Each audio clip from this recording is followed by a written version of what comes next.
friends, dear gladiators, welcome back to another edition of Elite Mastery. Today I'm very, very excited because I have a guest here that I have extremely high respect for, and somebody that has touched my life a lot, and I love him very much. So today I'd like to invite Sam Bayat to our podcast, and this gentleman is an extremely successful businessman.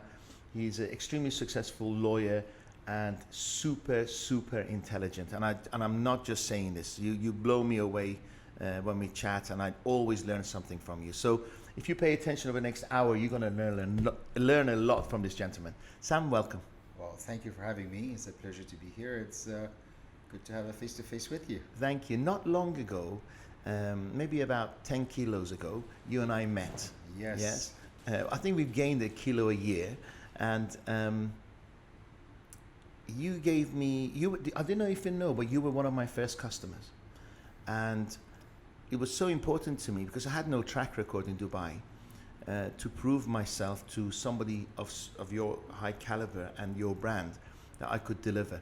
What did you see in me at the time for you to hire me? Because I had no credibility, I had nothing. Do you Yes, remember us meeting? I remember. That was like, what, 14 years 10 ago? years ago. 10 years ago. Only no. 10. Just 10. Well, it's when someone sees you at the first time, I think is the energy you give, is your positivism and the way you look at things. What I liked about you in our first meeting, I remember we used to be in a Canadian consulate building on the 5th floor. Yes. We had that meeting in a conference room, is you seemed extremely positive. And my life has always been around being positive and showing a better future for most of our clients. Working predominantly in immigration, so you always want to help people to improve their lives, move on, continue. And I thought that if you come in and you talk to my staff, you can teach them how to be a better person. And by being a better person, then they can serve my clients better. And I think you had a positive impact on us then. I actually really enjoyed my whilst I was working there, but I don't learn much from my clients. But I can honestly tell you, I learned a number of things from you. Oh, thank you. One of them was, I'd like to share with you, maybe I didn't say at the time. I remember we had this billionaire client coming, and you asked him if he was coming with his driver. And I said, Sam, why would you ask that question? Because you said, because if I say that, he automatically thinks all your clients come with drivers. Yes. And if he didn't have a driver, he was going to feel a bit belittled. And I was like, whoa, are you listening to this today? I learned so much. So you said, by the way you were questioning the prospect coming in, you were setting the scene that he was already looking up at you. Yes. That he felt like, oh, I don't have a driver. Oh shit, oh my God, maybe I'm not good enough. And I thought, wow. So I've never forgotten that. And sometimes, I'm not going to pay you for this, but sometimes in training I mention it. Yes. Okay. That's so nice. Thank you for that. It honestly had a massive impact on my sales and the thinking process of getting the client to scarcity. The client wanted to come and see you, not just think you're free, you got all the time in the world to see it, and you deal with the highest level clients. But coming back to your attributes, beside being positive also, you tend to bring the best of people in them, by making them believe in themselves. And what I realized in those time that you worked with us, the general feeling in the office was better, the atmosphere, so that's important, because when the staff feel good in the office, they work better. And when they work better, they perform their duties better. And that's where you get better client satisfaction. And in a law firm, this is important because we have to deal on one side with clients. And in our case, we have high net worth individuals as our client doing mostly business immigration. Yes. So they're demanding. Yes. And we work, on the other hand, with governments. And some governments are not easy. So you really have to outperform yourself to satisfy these two sides. Yes, I recall. Yeah. And the second thing I learned from you is that you didn't accept low standards. I loved it. I loved it. No matter how many people every day chipped away at your standards, you got in there and you shaped them. And I thought, wow. And honestly, Sam, hand on heart, I haven't met any people since, hardly anyone like you.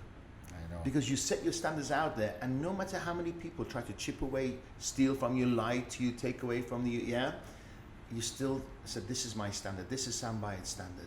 And I thought, wow, my hat off to you, respect. Well, I like that too, because many of my former staff are now competitors. And I like that, to see that you have shown people how to make a living after they work with you, and the fact that they come every year and are grateful. That's rewarding, and I'm really happy for them. Great. Do you know how tough it was when I was coming to your office? My diet was 2 coffees and a sugar donut a day. Wow. At that time. Amazing. But it was so hard coming to your office and building myself up to show I was happy. What deep down inside I was miserable. Well, you've done great. Thank Because you. today I look at your followers, I follow your podcast and your programs, especially in LinkedIn, and I really enjoy. And actually, I'm forcing now on my new staff. I know. They Amazing. have to listen to you, and we have a morning meeting every day at 8:15. And I will go and tell them, did you watch that? No. I'm going to ask you Wow, questions. amazing. And anybody who has a wrong answer or didn't understood your topic, they got problems. Wow, we're honored. Thank you so Yes. much. Really touched. Really touched. Yes. And so time kind of passed, and 8-9 years go by. Now we're doing business together again, and I'm Again. super friggin' excited. Yes. I'm super friggin' excited. Now, for the audience who don't know you, Sam, so I just want to say that you're an extremely honorable man and extremely intelligent. I just really can't emphasize that enough. So it's a pleasure having you here. Where you're Iranian born? Yes. But you went to Canada? Well, my father's from Azerbaijan. My mom's Iranian. I was born in Iran, and early 70s, my father, when he took his retirement, he decided to move to Canada. Before the Iranian Revolution? Oh, yeah, many years before. So we went to Canada. I did my primary, my secondary, my college and university degrees in Canada. And in 1991, I met a client and friend today, and he said, why don't you open a law firm in Dubai? And my response was like, where is Dubai? Where's Emirates? May I ask, do you have siblings? Yes. Were they all in Canada? Well, my brother is 2 years younger. He's a dentist in Canada, so he moved with me. And my parents, they had a daughter, my sister, born in Canada. So we are 3 in our family. So when you decided to leave in 99, your parents were alive, they're with us? Of course, yeah, they're still alive. Oh, thank God. Yes, they're still alive. So you decided to leave everything. Well, no, it took about a year of planning. Okay. So in 91, I Tough was decision. told about Tough decision. Dubai. Yes. So in 92, I came here between Christmas and New Year's, just to see where is this mythical Dubai. Interesting place. I got many job offers to stay. I went back and I came in March 93. So I started looking for my license and everything. We applied in the end of the summer 93 for my license. I went to Sheikh Mohammed's office. They referred me to his lawyer, Mr. You Hamdi. could just walk into his office those In days. those days it was a little easier. I was referred to his lawyer, Mr. Hamdi Abdul Majid, at the court, the ruler's courts. He liked me, and we had many discussions, meetings, and he agreed to ask them to the economic department to issue a license. So I have a letter from him instructing the Dubai Economic Department to issue a law firm license, which took about 3-4 months of juggling between the Divan and the economic department. And in December 93, I got my license. Wow. And then you started, that was the first time you had your own practice? No, I was practicing in Montreal. You had your own practice in But when I Montreal. came here, I had 3 partners. I had 2 senior lawyers, 2 great lawyers. Jean-François Bertrand, who is one of the top immigration lawyers in Quebec, under the Quebec system, and a fantastic lawyer in Toronto, Mr. Ismail Iqbal Jevji. He was originally Gujarati, but from East Africa, he migrated to Canada. So they were supporting me, and one of my classmates, Dennis Aker, who's still in Dubai. So it was the 4 of us. We worked a couple of years together, but then, then everybody decided to go on their own. Sure. But it was fantastic time. You speak French, obviously, now? Well, I was educated in French. Yes. English, I learned it, Because you came live by in Canada. itself. You live in And Canada. your Farsi is perfect. My Farsi is good. It was not excellent, but living in Dubai, serving the Iranian community here, well, I had to perfect it. My And you father, can read and write perfectly, yeah? I can read it. Well, of course, I can read and write, but it's not the Farsi of an educated lawyer, you know. So the poems and everything, I'm not very good at that. Yes. Of course, Turkish, because my father speaks Azeri. Yes. And living here, of course, a little Urdu, a little Hindi, a little Arabic came also. You know, you can speak Arabic also. I can speak. I can manage to have a conversation with someone. I But told them you were wouldn't- smart. Yeah. And it was funny that we were talking last time we went for a meal, and you said, "Oh, it takes 3 months to learn a language." I'm like, "For you, it's like if I get my teeth." You said it. You said if I could get my tooth into something, it'll take me 3 months to learn a new language. I was like, "Yeah, absolutely." Sam. I'm like, "Take me 3 decades." No, But no, yeah, it's easy. for you, it's easy. We can do anything we want if we simply apply ourselves to it. Anything is possible. Sam, why did you start your own business? What do you? Is it money oriented? What was it? What was the challenge? Coming here, seeing no Canadian law firm, that was challenging. Of course, coming to a new place, that was good. It was also a business opportunity because when I came here, I realized It wasn't so sexy those days, was it, Dubai? no, it was Just not. It was Stop not. Dira, and that was it, right? And then, Well, when I came, the Canadian consulate opened in the same time. They opened in August, and I started my office Bear in the same Dubai, building. where we met. Yes, and I started my office in the same building in September. yeah. So that was the limit of the town. That was Bergerac. Bergerac was just being Yes. built. So beyond Bergerac, there was not much. It was a Dubai Trade Center, a couple of apartment buildings, and Sheikh Zayed Road. Sheikh Zayed Road was a 2-lane with a lot of palm trees in the middle, and that's it. Yes. But you still saw opportunity because I came those days and I was like, what is this desert place? But you saw opportunity, right? Well, I saw opportunity, but I also saw their leadership. You know, the leadership in Dubai has always been fantastic, and I thought that under this leadership, this country is going to grow, and I was right. Absolutely. And what did you specialize in those days? Well, we came to Dubai with my partners. Our idea was to do immigration to Canada, which at that time was the primary route where everyone was going. Yes. Much more than US and Australia and New Zealand. Yes. And we also had the idea of doing corporate law. We thought that by having Canadian lawyers in Dubai, that would be a magnet to attract Canadian businesses, and we did. It was also interesting because the Canadian consulate was being opened in the same time, and they had a commercial department in there. So we were working very closely with them. Wow. And then you stopped that? Now you just... Well, you know, after a couple of years, around, I would say, late 90s, early 2000, Canadian immigration became more difficult. So I started to specializing on other countries, started to get in touch with UK, British lawyers, American lawyers, Australian lawyers. So we started to use this office more as a place where people could come and could find a proper service, Yes. you know, to help them to Yes. migrate. Yes. And after that, slowly, migration became more difficult, more time-consuming. So we went into the business immigration, which is mostly second citizenship, the Caribbean. I represent now all the Caribbean countries having a citizenship program. I represent a couple of countries in Europe, Cyprus, Malta, recently Macedonia. They have a program, and also Montenegro. So it's changed. The business has changed. I think what people here want is more is to apply into programs that they can get the rewards quicker. Like these programs, under a year you have your citizenship and passports, and you don't actually need to invest any time, and that's good. May I ask you to kind of simplify it for the audience? Before I met you, I thought second citizenship was for crooks. And I realized that it's not. No, It's absolutely not. Because automatically, I'm lucky enough to have a British passport. I can travel anywhere I would like. Yes. But then I have my beautiful staff here, and they need visas and permits, and just because they're born in this country or that country doesn't allow them to travel.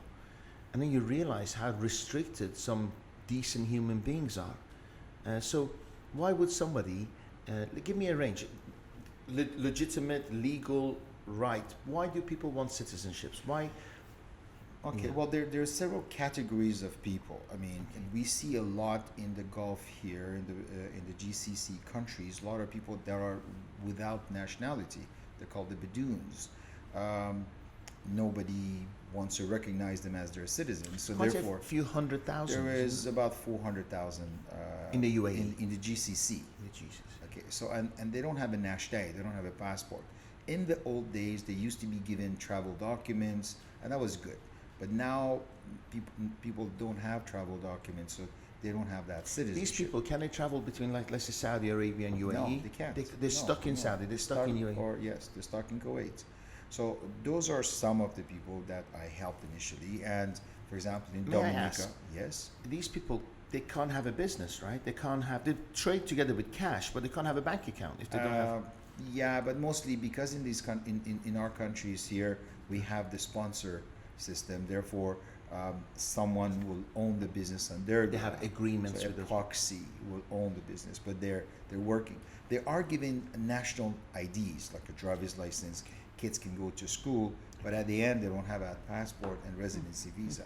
So that's the first category. And I, for example, did a lot of effort with the Commonwealth of Dominica, and the Prime Minister agreed to let these people apply.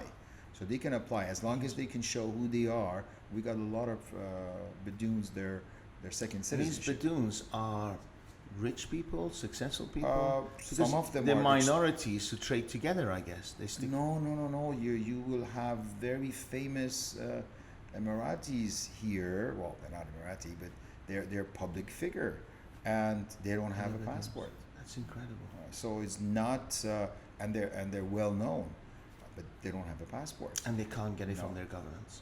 Well, the question is, who's their government? Nobody Incredible. claiming them. Okay. Silly question, but around the world, there must be large groups of people similar, right? Yes, there are many groups, and especially in the East, in Africa, a lot of governments will simply deny recognizing someone as being their citizen. So there's the Badoons, this one category. Then of course there are people who want to live actually perfectly legal. Like some people migrate to Western countries, but they lie about the fact that they've lived there and they apply to the citizenship. But a lot of people don't want to lie. So they simply say, I want to have another passport, but I don't want to go somewhere and lie and cheat, say I was there, but in reality I wasn't there, and I don't want to take a chance. So they simply go and buy themselves a citizenship, which is actually better than their original citizenship. For example, the Caribbean countries would allow an individual to travel without a visa to UK, to Schengen Air Zone, to East Europe, to Where's Forreston. Schengen? Where's Schengen? Schengen is a composition in Europe of 28 countries, where if you enter that zone, then you can circulate. So if France gives you the visa, then from France you can go Spain, to Germany, Italy, Spain, Switzerland, Italy, Greece, Sweden, the Scandinavian countries. So once you have some of these passports, Vanuatu, you feel like someone within that region. And that passport, the procedure to get it is quite simple in terms of the process. It's quite rigorous because you have to submit a lot of documents. Yes. But everything starts in our office and everything ends in our office when the client comes and collects his citizenship and passport. And they don't have to migrate, they don't have to separate the family. Because most people, I remember in 1990, I went to live in Australia and I applied. And I changed my mind. I came back before my application was processed. But it seemed I was lost, queuing offices, filling documents. I was 24, but it would have been a massive help if I had somebody like you. Well, someone like you is not the typical client because you have your British passport. Okay. But should have you been someone from this region, an Indian, Pakistani, Iranian, Iraqi, someone from this area, yes, and successful, to migrate is very difficult. You really need a definitive plan. You need to think ahead of time what you're going to do there.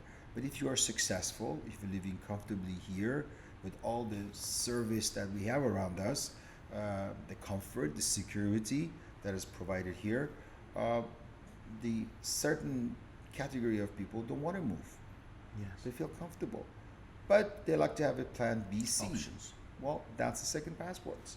Um, Today, especially now after the COVID-19, I would say second citizenship are good, but they need to be complemented by a residency as well. Because we saw that with the pandemic, all the countries closed, Locked. and they will only allow Their citizens residents or residents. Mhm. So now I'm advocating to a lot of my clients that, hey, in order to prevent the next pandemic or the second wave, would be nice to have a residency in Europe. So with as little as 250,000 euro, you can buy yourself a residency of Greece, and then you become a resident of Schengen zone. A lot of these investments you can get back or it's gone. No, all of it you can get back because it's investment. Because when you buy a property in Greece or in Spain or in Portugal, it's your home. Do you have to guarantee that you keep it for several years? Yes, as long as you keep it, you keep the residency. In the case of Portugal, after 5 years, you can sell it and you keep the visa. But in Spain and Greece, you need to have a have it property. permanently. You know, Okay. so that's the. But these are passive programs. You don't need to actively engage to maintain. It's your money doing the job. Wow. I remember it was the same with Canada. Now, I thought you have to have qualifications, you have to be a doctor, or you have to be this. That doesn't really matter anymore. Oh, you know, it does. We still have a segment of our intake in Canada, which is for skilled workers. Those are people like you, educated. They have complete mastery of English and or French. They're educated. They have good experience. Person of good character. Yes, that's open for those people, which is called the skilled stream. But then there's also the business category, people that might not have the right age, right education, but they have experience and money. They can go as an investor. They can go in a new Because category. they're going to create employment. They're Create gonna pay employment, taxes. innovative ideas of business. That's the startup visa, which is Yes. becoming very fashionable, even in UK. Yes. So- Incredible. So who do you pitch if you have a idea for a business? Well, Who do you pitch? Do we come to you and then yes, we can help you to prepare the business plan. Right now, UK has an excellent startup visa. Canada has one. Sweden, Holland, Netherlands. and they invest? I believe they give you funds. Some of They, them, no? you don't actually, for the innovative ideas, the startup visas, you don't need money. You just need to have an idea and your business plan, and they will help you. They will help you. Actually, in UK, this is, I think, the fastest program is UK. Within a month, they analyze your idea. They'll tell you, yes, this is good, it's innovative, and then within the next month, you get your visa, go to UK. That's it, done. 2 months, you move your family to UK.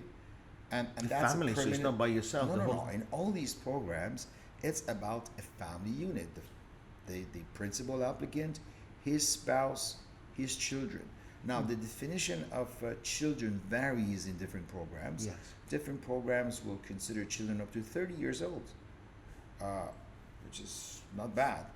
Actually, Grenada has quite an innovative approach. The applicant can put his spouse, his children under 30, all his siblings or any of his siblings if they're unmarried, and his parents, and the parents of his spouse. So when 12 of you could move. yeah, this is great. This is great. This is a fantastic program. When we were doing business together 10 years ago, the market wasn't as saturated Oh no, as it is now. For somebody like me, I get bombarded all of the time. How do I choose who's the best people to deal with? well, it's funny because these days with all these social media apps and instruments, it's funny. Everybody's an expert, you know, and everybody will qualify themselves as the best and the only one. But I think people used to use their common sense. First of all, my recommendation is whenever you go to anywhere, even to our office, see if they try to understand your needs. Make sure they're not selling you. Make sure they first try to understand you, your needs. Then see if they're going to educate you as to what you should buy. Because, Should that consultation be free of charge, or that people should pay? No more. well, in our case, it's free Really? because that's our marketing. Okay. We market ourselves by. So they should be looking at free consultations. Yes, So it says of pay course. for this, Always, then is warning always, signs. Is always, yes. So, two, they should educate you because you're a consumer who's never bought these products. Possibly confused. So you're going to get confused. Residency by investment, citizenship, which residency program, or simply migrate. So we educate you. And then we try to make you understand the difficulties. Because my motto in the office is necessary precautionary measures. Always plan ahead. You know, as they say, hope for the best, plan for the worst.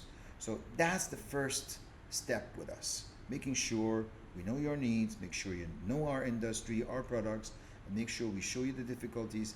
It is only after that that we will come with you, or we decide together with a client or with the prospect at that stage to see what would be the best course of action for them based on the family size, the age of the children, the involvement of the parents in the business here, employment. For example, if you're a VP of a bank earning 120,000 a year, a month in Dubai dirhams, why would you migrate to Canada and go there And pay and taxes, risk yeah. not having a job, and if you do, being Start all over taxed again. at 35-40%? You know, so would such a person migrate? No. But if that person comes from a country that their passport doesn't allow them to travel freely, maybe if it's an Iranian, for example, to have a second citizenship or even a third one that would allow you to travel easily would be nice. Can you have 3, 4, 5 passports? Well, I've done 8 passports for the same person. It's legally possible, right? Of course, there's no limits. That's And amazing. actually, the old expression of dual citizenship, I think that's passé. Today, multiple citizenship. Is it? I have 2 passports, Iranian and Yes. British. But I'm Is pretty it- sure you don't use your Iranian. Ever. Ever, I think it's no. expired. Yes. So one of my fears is that if I go, I haven't been to Iran for like 15 years. When I go to Iran, I need an Iranian passport. Yes. So if I go to Iran, use my Iranian passport and come back, and I go to the US with my British passport, they always say, have you been to the US? And like, have you been to Iran? And I get palpitations like I was just committed some crime, yes? And I always say no. Is there any way they can find out that I possibly went to Iran on my Iranian passport, which I haven't. I'm telling the truth. Yes, there is possibilities. So they can see if they got into Iran Air. Well, yes, it depends when, how your trip to US was set up. For example, if you, they can see where did you board your original flights, and don't forget, whenever flights depart, the manifest is being sent to your destination. You know, so there's always The origin of the origin can come up. Of course, if you go today. You know, maybe 6 months before I went there using my Iranian passport. Well, first of all, the principle is never to lie. Never to lie. And today, with the event of social media, the last case I was involved was interesting. Is they can go look into your social media. So if you put a photo of you in Facebook somewhere in Tehran, they'll find out. And the case I was involved was about this a certain nationality. They went to Canada. They got their citizenship. They lied because they were in Dubai during that time, during that 3 years required period.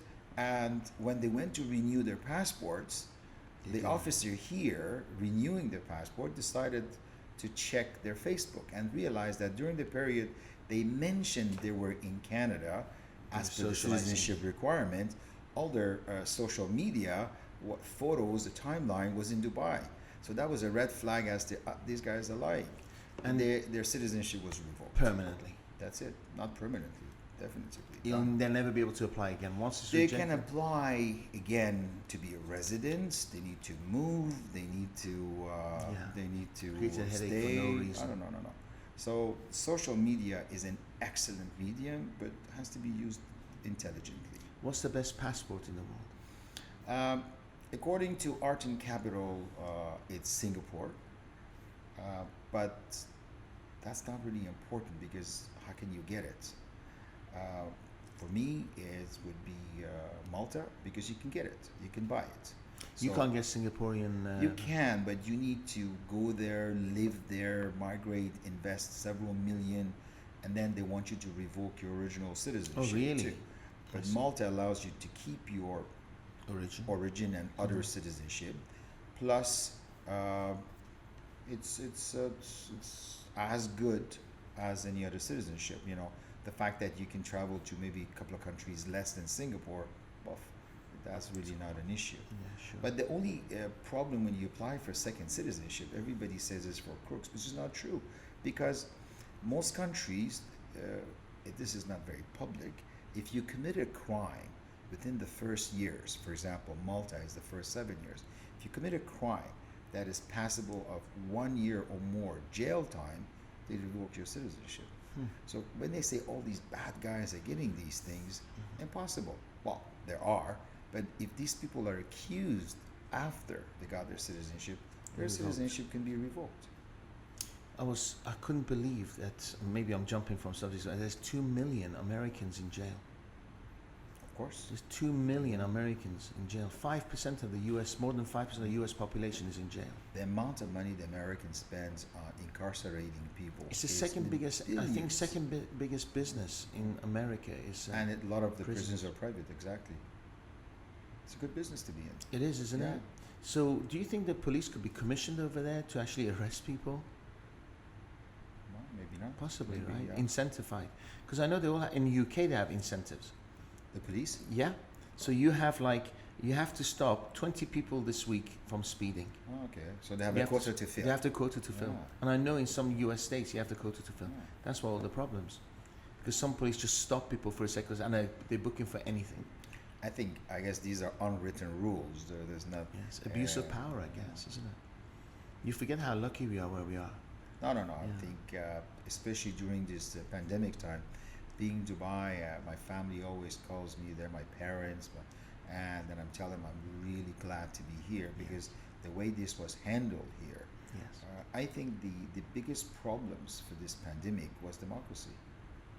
We just need You couldn't make a decision. good father, Yes. a good leader to take care of us. And here we had that. And I think the biggest problem is now democracy in some countries where people are saying we have the right not to wear the mask. Here, they don't give a choice. By law, you have to wear the mask. That's it. So End of true. the story. So true. Now there have been problems in America. And look at us. Also, what I liked about business that you had offices all over the world, and you never, when I see you, you never ruffled, No. right? And I know that recently, if you don't mind me sharing, that you're looking after your beautiful 4 children, Thank you. and still you're not ruffled. I'm like, how the hell does he do it? How do you do it? How do you run all your businesses? And I know that you had a very successful office in Georgia, Tbilisi, and I'm like, so you close your business in Dubai? No, that's doing really well. How do you run it all? Do you have teams that you trust? How does it work? Because it still has the Sam magic, right? Yes, it's simple. Discipline. You need to be disciplined. And as you mentioned, you have to have an eye for details. If you have an eye for details and you're disciplined, everything's going to be good. My biggest problem in the office is everyone says, well, you're unique because you do things the way no one can. Which I tell them, no guys, anybody can do it. You just have to be committed and you just have to want. If you want, you can.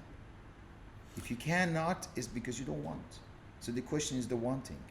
I noticed that the way you handle, I wasn't in the office, but when I met you in the office in Tbilisi, they weren't up to your standards, but you were running that team, but you weren't stressing about it, right? And then at the same time, the Dubai team was going on and the other offices were going on.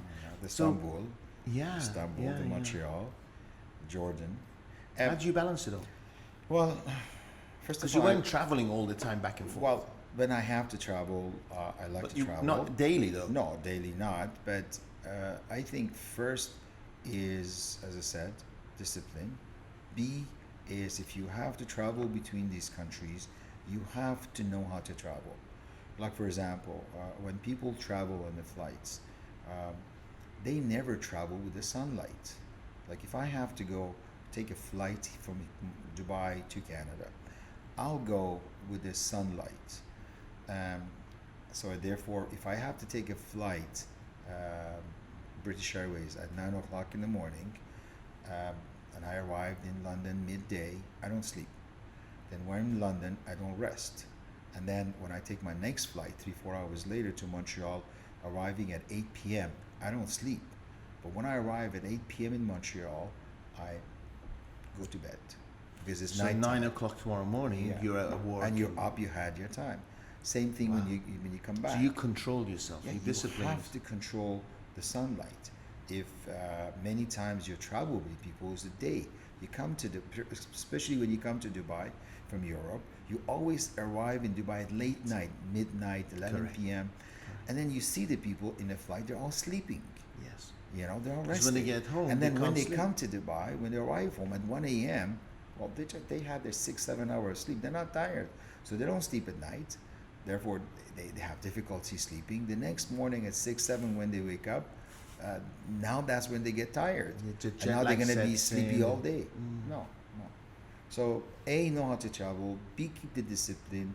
B, try to be perfectionist. And then, most important, always put the client first. Daily livelihoods. So clients are number one for me. And when you hired staff and you had office managers and things, do you just have to accept that they're never going to be as good as you? It's just something you otherwise it's just going to kill you worrying about it. It's a constant disappointment, but it's okay. But when you see them improving, for example, one of my staff that I was working for me, she's been working for me for nearly 12 years. She was a young girl when she started, At reception. fresh out of high school, and now today, she's a kick-ass. She is good. She travels around the world. She goes see clients in their offices, Right. and she gives them proper advice. And this is life advice, you know. And she's committed. When she tells someone, no, you should not migrate. Instead of that, you should buy a Turkish passport or do this or that. Yeah. She's committed, and now she has her own followers. You know, people really love to talk with her, and that's what I like. And so when you see that, it's encouraging. Is she ever going to be like a Sam Bayat? I wish. Why not? You know, it would be nice to have multiples of me. But in the meantime, as you see them growing, taking on more responsibilities, it's rewarding. Amazing. So you're always looking for that superstar. Always Always recruiting. Always recruiting. Always looking for expansion. Always making sure I can change one extra person's mind in taking the best legal services. Maybe choosing the right program. Yes. Because the problem with my industry is that there's a lot of good companies, but there's a lot of companies they don't care about what the applicant needs or requires. They want to do what boxes they to can. fill and then Yes. just put them in there. Like for example, a lot of companies they have sales people, they have targets. We don't have targets. I don't care about targets. You don't I care have about customers. the quality of the client, Yeah. making sure we give them what they want, what they need, And the sales come. and the sales of course comes. Because I've seen it. Through good times, bad times, the sales keep coming. One of the things I noticed that some of the things I'm going to two things. One is that so often you're dealing with high net worth individuals, and maybe your staff aren't high net worth individuals. Do they have to be chameleons? Do they have to understand when they're dealing with that billionaire? Do they have to understand what the pain factors of that billionaire are, or do you just say, "No, I'll take care of the billionaire"? No. We treat every client the same way, and it's not because someone is in a billionaire category they should get an extra service, or someone who's an ordinary millionaire, or someone who is just high net worth, or just someone who is an ordinary person, middle class. Everybody gets the same service. My staff, are my lawyers and legal consultants, they don't see very often the person's net worth. It is only after the client is signed and after we work on his case, they will realize, oh wow, this guy is so wealthy. Yes. No, there should be no difference. Now, in regard to the pain these people have, the difficulties they have, of course we understand. I did one of the top 20 richest Arab a couple of years ago, and he had the same problems as anybody else. He told me that on an average 4 months a year, his passport was stuck in different embassies for visas. You know, so he has, He's so he waiting goes just through the like everybody same, else. he goes through the same motions as someone else, applying for visas and waiting for visas, um, bad decisions, Can't commit to appealing. meetings, can't commit to exhibitions because he doesn't know if he's Of going to get. course. Yeah. No, for That sure. adds to stress levels, right? Definitively. For sure, if you're a businessman and your movement is impediment on your nationality and difficulty with visa, you must have an alternative citizenship as a business tool to be able to commit on the spot. So if somebody calls you from Paris, hey, I need to see you, well, sure, let me see if I can find a ticket. Not say, sorry, can you send me an invitation letter? Can you tell me what is the hotel's best close to your Begging, office? Start begging. No, it's just a matter of, sorry, I can't come, there's no ticket. Yes. Or I'll be I couldn't find a ticket for tomorrow. There was a ticket in 2 days. So as a business tool, these second passports are very important. And something Mariam was telling me in my office recently says, Sam, people need these second citizenships for their online profile. Because it's true. Because, we create online profiles for ourselves, especially for banking, so definitely it really matters what's your nationality in these forms. Unfortunately, but it does matter. Yes. It does matter. That leads me to online and the last 4 months of coronavirus. Yes. Your business has boomed. Yes, we did very well. I mean, when this happened, I immediately asked all my staff, okay, guys, we're going to have a hard time. It's going to be closure. We can't work. But luckily, alhamdulillah, we have done very well compared to my friends. And the reason for that is the people's we they were- like their freedom. It's been I taken think away. primarily is my staff because they were extremely committed. So they didn't take this time as off time, vacation time, playing video games at home. We had the infrastructure to go through such a period. We have a very good software helping us with our CRM, customer relationship management. Everything we had was web enabled. So the industry hasn't had a boom. You just had a boom within the industry. No, I don't think the industry has a boom because Oh, I'm really? in touch with. I thought maybe the whole psychology of the industry, and suddenly people are thinking, I need to be free. I need to move. I don't want this lockdown to stop me from traveling. I'm Wow. in touch with many of program managers, And and they're the numbers struggling. are down. Wow. The numbers are down. Interesting. We actually face an influx of numbers, applications, Okay.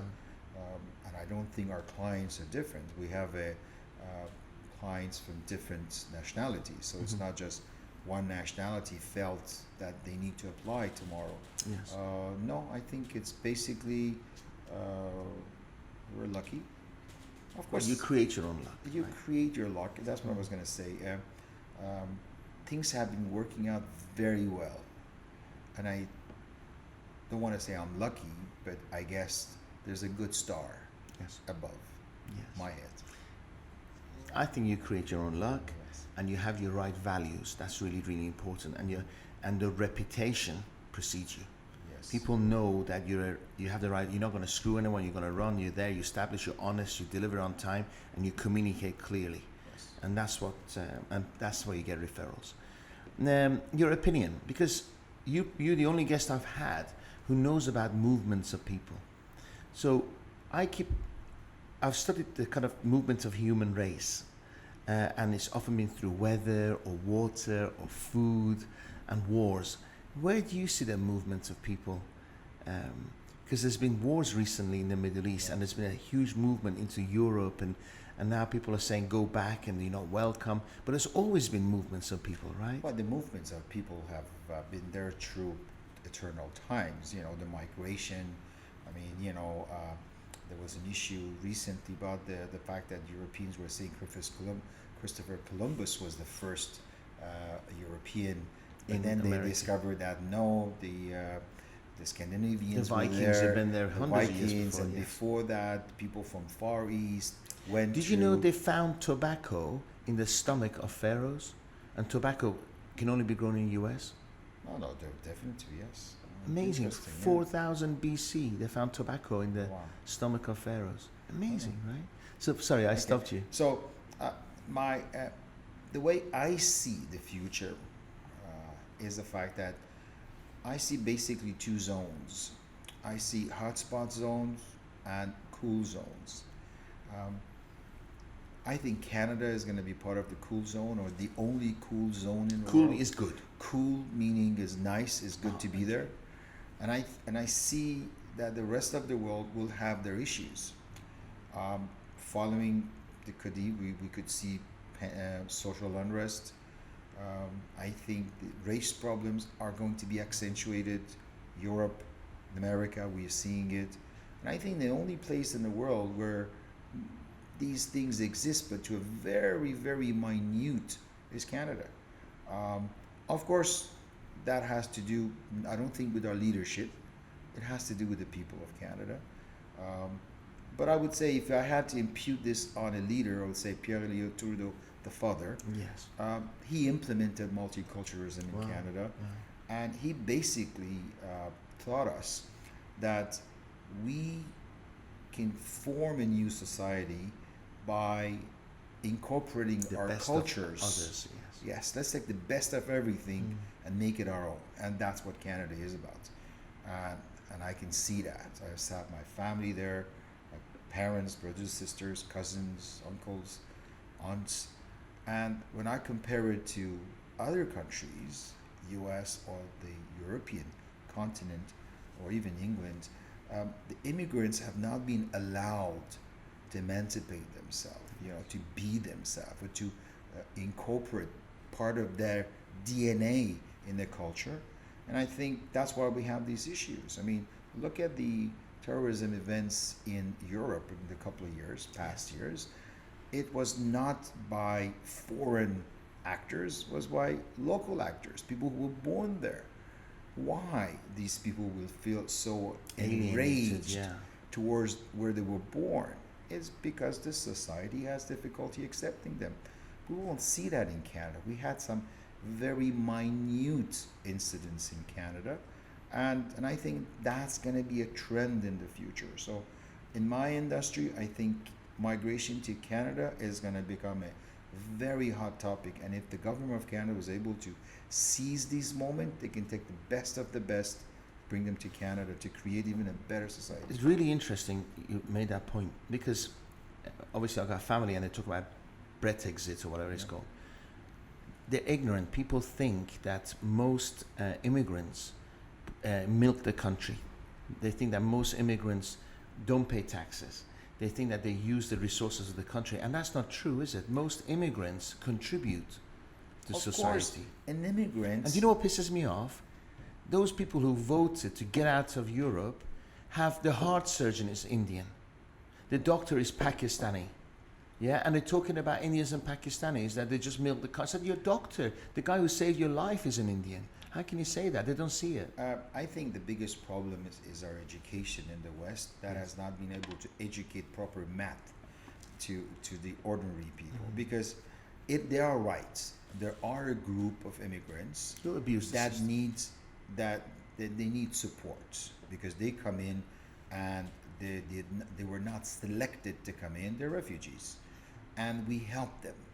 So yes, they need social assistance, they need medical, they need job assistance, but then that's a minority.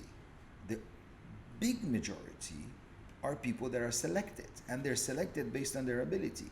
And these people apply to come for a better life. And they work don't- harder. Exactly. They 'Cause don't they come have there needs.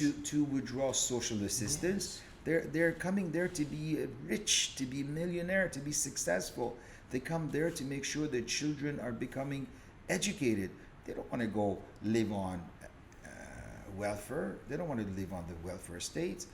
Some do, but that's not the majority. The majority That's who contribute. extremely And minority. they're employing. Yes. And they're paying their taxes. Agree. And also, I find that most immigrants do jobs that the locals don't want to do. And they do two jobs, by the way. They work harder. They work harder. And they do tasks that nobody is below others. Because I think that the people in that country are too comfortable. Definitely, immigration is a hot topic, Yes. and it's an election topic almost everywhere, because I think, especially the West, or actually any country, um, they they try to see immigrants as an easy scapegoat to justify their failures. Yes. You know, It's easy to blame others, Easy. isn't it? Especially the minority. definitely. Breaks my heart.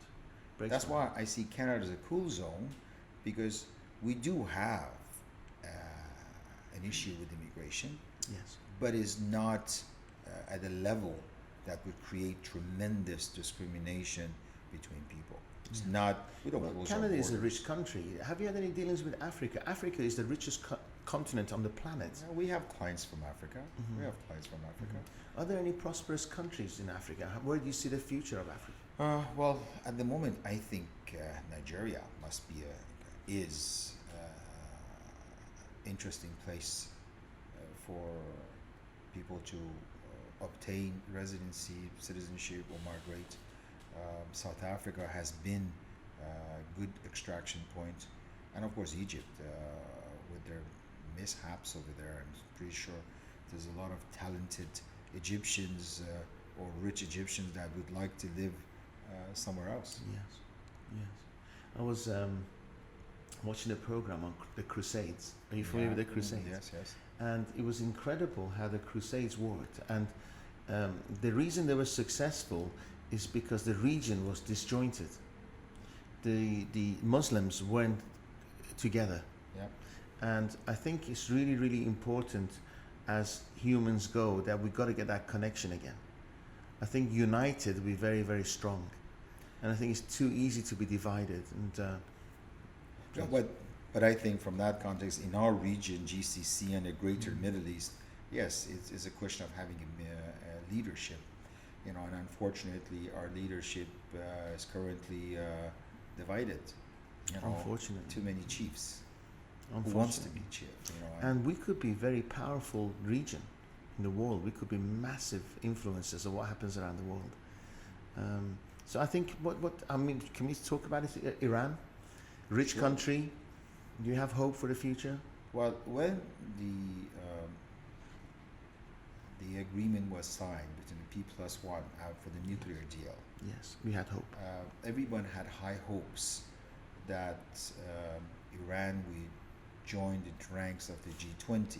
Yes, But unfortunately, the Americans' foreign policy didn't allow that to happen. The Europeans were very adamant of Iran joining its rightful place, you yes. know, among the Top the 20 countries in the nations, you world. know. Yes.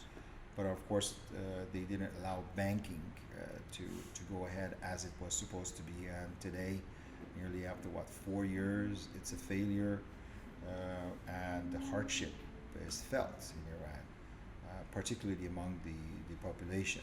Yes. I don't think the elite, like anywhere in the Suffer. world, is suffering. You know, they always manage to find a way, but the ordinary citizens are tremendously crushed by all these sanctions and rules that are imposed on them. We're old enough to remember the good times where we could travel anywhere around the Yeah. world and we had so much money. Do you remember the rates, the Iranian Yeah, Toman. 7 rial to $1. dollar?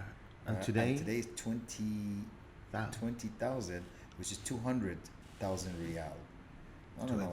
This is the rate of a couple of days ago. I remember when I was young, we used to go traveling, and once we went to UK. I think it was like very early 70s or late 60s, and in London, I remember on every store they had welcome in Farsi. yes, You know, and if you would run out of dollars or pounds, you used to Use give your reals, and they used to exchange it for you. I clearly remember in Europe, my father asking us, kids, should we go to Czechoslovakia or should we go to Italy? It was that easy. yes, We didn't need to plan for visas. yes. But of course, it's not just Iran. I think the world has changed as well. Traveling in the old days was easier because you can at least go see the ambassador, the consul, show who you are. But now It's changing. I mean, Canada is introducing new artificial intelligence to allocate visitor visa. So an officer would not allocate your visa. It's AI. So AI is going to take a greater role in determining who you are, and that's why I tell most of my clients and friends, pay attention to your digital presence. Okay, because your presence is very important. Because soon it's not going to be human. And they can go 10 years back, 5,000 photographs, 10,000 posts. It's AI. Yeah. It's not a human being clicking away No, and no, looking no, at no. your comments. I mean, look at softwares. You can easily put your name and see all the articles that were written about you all over the world within 10 seconds. Yes. You know, no. You're an optimist, right? Be a business owner, you have to be an optimist. But at the same time, you're a lawyer. You have to be a realist as well. Okay, Yeah, right. you have to be. So you're always looking at the best of things. At the same time, you're covering yourself for the worst of things. Oh yeah. My primary job in office is to foresee the unknown. Okay, my staff will prepare work. The files. blind side. Yeah. They look at it. They fill out forms and they prepare all the affidavits and whatever needs to be done. I don't like that part. That's easy. I like to look at the dark side. What if? If you and the plan clients that, love that, don't they? that's the whole trick. Yeah, they have worries. Anyone can fill up the forms. Anyone can photocopy your documents and join them to your application. Only a smart man can see how these amalgam of answers and documents will translate on the other side to an officer evaluating your case. And you got 30 years experience on top of that. The issue is necessary precautionary measures. Are you as motivated as day one? Are you as Yes. driven as day one? More. Because Why? with age, you understand things better. With experience, you see things better. 20 years ago, 25 years ago, I used to see someone, I used to see the outside. Now, I don't need to see the outside. I clearly see the inside. So it's far easier to judge people, you know. So it's more fun. And look at a file. You look at one file and you can see 20 different files with the same characteristics and they had different outcomes. So now you know what's going to happen. I don't know. I think experience and age are fantastic. Physically, you lose a little. Yes, I cannot Just run be my smarter. I can't run my 10K in 31 minutes anymore. Yes. But definitively, looking at work, it's much better.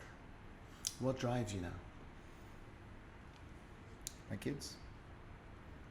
Professionally, what drives you? Professionally, my kids, because you need to I'm take working care hard of for them, you know, because I did, you know, I got 4 kids to look after. But no, I still like the challenge. I Sam, like difficult you know, cases. Again, unbelievable. That's something I admire yet again. That you're running all these businesses and you're looking after your kids. Do you spend time with them doing the homework, and do you have time for all that still? Yes, I give you an example. Last summer, the entire month of July, August, I was with my kids, nonstop. Other I times that you went with think, I them to can't stand this Turkey. noise anymore. No, it was fun. We went to Turkey, then we went to London, Canada. I even brought them with me to Grenada on an official visit. They met the PM. They had fun. And then we came back to Dubai, and we had 2 months together. All the weekends are with the kids, that's for sure. And normally I try to be home by 4, because my kids, they have to go to bed at 8:30. That's religiously. So you spend quality observed. time with them. Oh yeah, I have to be with them. Of course, sometimes it's difficult because some clients want to meet me later. But in the past year that they're with me all the time, I'm always with them after 4. I respect you, man, because I work hard, but maybe after a couple of hours with the kids, I'm like, Jesus, give me some space. Well, you get it 24/7. Oh yeah, it's 24/7, and you did it with a smile on your face. fun. Well, I'm a always. father-mother, right? So you have to And be. yeah, you got double the job. Yes. Proud of you, man. Thank you. My respect goes to you, Thank really, you. really. So we're gonna have a chat 5 years down the line. Okay. How do you see? Where is your legal services, Bayat Legal Services, going to be in 5 years down the line? Sam Five- Bayat, 5 years ahead. 5 years ahead. I would like to be able to at least help one or two governments to write or change or modify their citizenship or immigration laws in order to make it better for them, to make sure better applicants are processed and are take. I like to make sure I'm helping more people. I'm not saying necessarily having more clients, but I like to have a voice in helping people to understand what they should be looking for. I like to make sure I take away as much possible clients from bad actors in my industry and channel them towards the good guys, not me, Yes. others. Yes. Because, Too many people are burnt. yes, but you see, in business, you can maybe give a bad advice to someone and they lose their money, some. That's okay. You make money, you lose money. But in my industry, when someone's case is not successful, Their life. you break their hearts. How does a father go look at his wife and children say, our case was refused? We were planning to migrate, we were planning to travel, we're doing this and that, and then I choose the wrong consultants, I choose the wrong business investment or immigration investment product. There's no way. I put myself in their position. Why would I say to my kids that, kids, we are migrating to another country, and then 2 years down the line say, sorry, dad was duped, I choose the wrong person and we're not going, we're back to square one. The money I lost and bad deals I've had, I've made it up. Yes. But broken my kids' hearts, that's something I can never make up. Wow. And that's where people need to pay proper attention, choosing the right people to assist them. And that's where we don't. And that's where I want to make a difference, making sure people choose the right people. Not necessarily me, but choose the right people. Amazing. And I think that's basically what you like too. You're helping people, Absolutely. not because of your own success. You're helping people because by becoming more successful, they can help better others. Exactly. I say to my staff, just because at that moment the client has a little bit of cash and they're going to give it to you, doesn't mean they're doing you a favor. No. Because if you deliver what you say, they're going to get that 10 times back. So you're doing them a favor, they just don't know it yet. So because you're constantly delivering value, and I honor you. Thank you. Thank you. I honor you too. Thank you so much. I look forward to a really fruitful short-term, medium-term, long-term future And together. 5 years from now. Every day we're going to speak, but probably in about 6 months we'll get you back here again if that's okay. Because the world's going to change in 6 months. Oh, as we know definitely. it. 6 So- months, we're going to be past November? Absolutely. We should see what... No social distancing, no no. masks. Momentum's going to come back in Oh, again. I don't think we should be that optimistic. Before we discover a vaccine and make You sure think it's people will be produced, scared still, I huh? think we have another year of this mishmash. Yes. You know. Yes. Do you, just one final question. Sure. When you're advertising your services, is this something that governments frown upon it, or no, they're okay with it? Well, certain governments don't like this advertisement that my industry is using because some of it is misleading. Some governments are taking a hard approach. I mean, Grenada, 2 weeks ago, we had a government meeting and they agreed and they want us, and we agreed that from now on our advertisement must be approved by them, which is good. I like it. I like the fact that they're going to put a standard approved by the government. It used to be like this in Dubai as well. I remember 20 years ago, whenever we wanted to advertise in Gulf News, we had to send our advertisement to the Canadian consulate. They had to approve it. Then we sent it to Ministry of Information, would allow Gulf News or Kalish Time to put our advertisement. But today, you pay anyone, they will say anything you want. Yes. So that's the sad part. That's the sad part. So yes, some governments are not happy about the fact that anyone could say anything, especially the social media, where you have no control. Yes. If somebody wants to contact you, Yes. and they're feeling like I don't have enough money, I don't have this, what kind of range of, what is the starting point that you could help them out, or to What's the maximum? Well, it's That's the first thing. Is it? How much it's going to cost me? There's no minimum or maximum. Okay. First of all, the lowest fee I've charged someone was a graphic artist at Gulf News. I'm charging $50. I felt he cannot pay more. But the range, there's no range. It depends on the person. As far as programs, you can go to Canada as a babysitter or maid, as domestic assistant, or you can go as a CEO. So there's possibilities. The possibilities are enormous. Incredible. So it's open to anyone, Yes. almost. Yes. Yes. Just connect with you. Yes. How do they connect with you, Sam? How do they get in touch with you? How do they reach out to you? So please, we are also going to put at the end of this all your details, but if you could share it with us But I as would well. love people to call the office landline, which is in Dubai 04-355-4646. I prefer the landline because in case I or someone cannot answer them, they take the message, we ask him some details, Human connection. and then there's a proper person calling. To leave a message on the mobile, I don't like that. Actually, I don't like mobiles. It's too impersonal. Yes. I like to go back to the good old fashioned where people used to call you in your office, talk to your dog and receptionist, bone. talk to your secretary. Yes. That was the best. Cool. And we'll put, if you don't mind, your website details so they Sure, can refer please. to it as well. Yes. So it's been an absolute pleasure. Thank you very much. Thank you so much. Thank Thank you. For you. coming. Great. Thank you, Sam.